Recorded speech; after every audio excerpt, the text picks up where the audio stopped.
Work is progressing at an incredible pace at the stables at Wentworth Woodhouse. We're continuing to make progress in several areas concurrently, and we're about to open up new work areas in the coming weeks.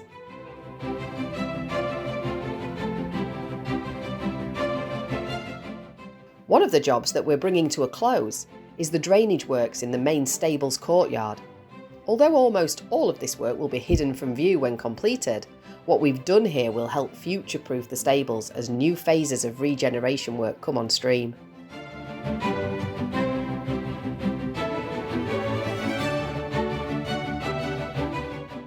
Work on the Mews Court side of the original stables buildings that will house the new production kitchens is also almost finished. The graduated slates look amazing, and we'll soon be able to begin new roofing works on the side of the building that faces into the newly revealed courtyard area that runs beside the riding school. In addition to the timberwork repairs and the laying of reclaimed slates, we've also taken the opportunity to optimise the ways that we can get water off the roof and away from the building.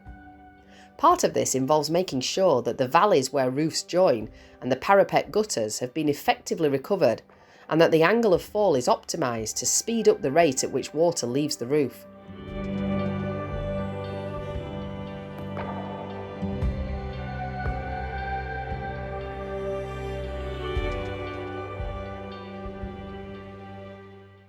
Before work began at the stables, our architects, Donald Insall and Associates, undertook detailed surveys to establish the condition of the stonework and noted many areas of damage. Often, this was caused by water which had overflowed from blocked drain pipes and gutters over many decades. The water had soaked into the stonework, and this had caused salts to leach out from the stone, a process known as efflorescence. It's a natural process and the salts are easily removed, but having very damp stonework is a risk, particularly during periods of frost where the damp can cause stone to fracture. To reduce the chances of overflow during heavy rain, we've created new waterfall spouts designed to sit on top of the Georgian drain pipe hoppers.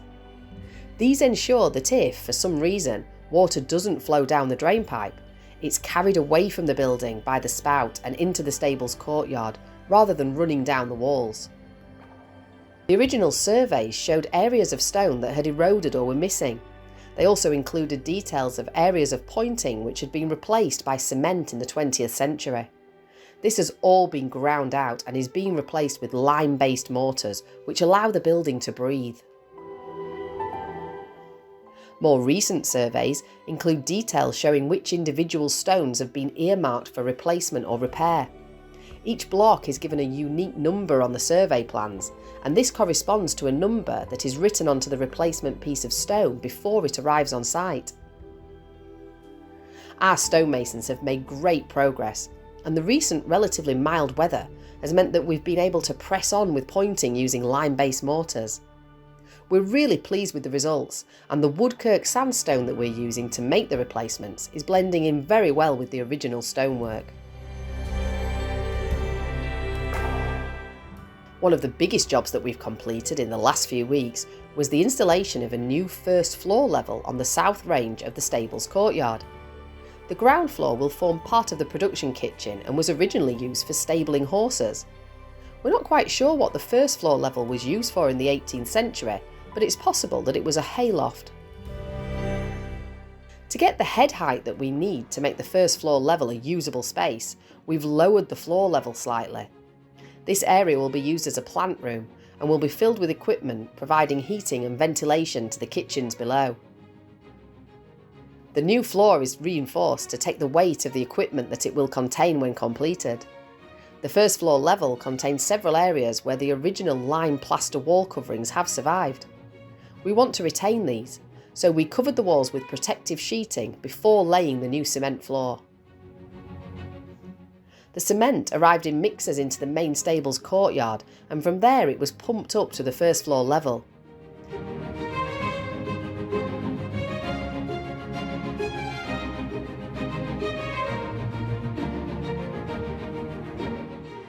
As the cement arrives, our contractors spread it out and smooth it to create the floor surface required.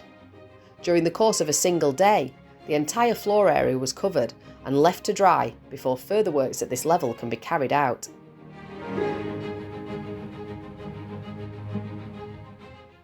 Back in the new courtyard, roof work on the kitchen extension is progressing well, and we've started building the exterior walls that will face into the courtyard and adjoin the historic walls of the riding school and the stables.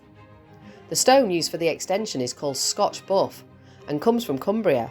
It's a good visual match to the original, but this stone has a clean and obviously modern finish to it, unlike the stone used for replacements and repairs, which has been given a traditional tooled finish.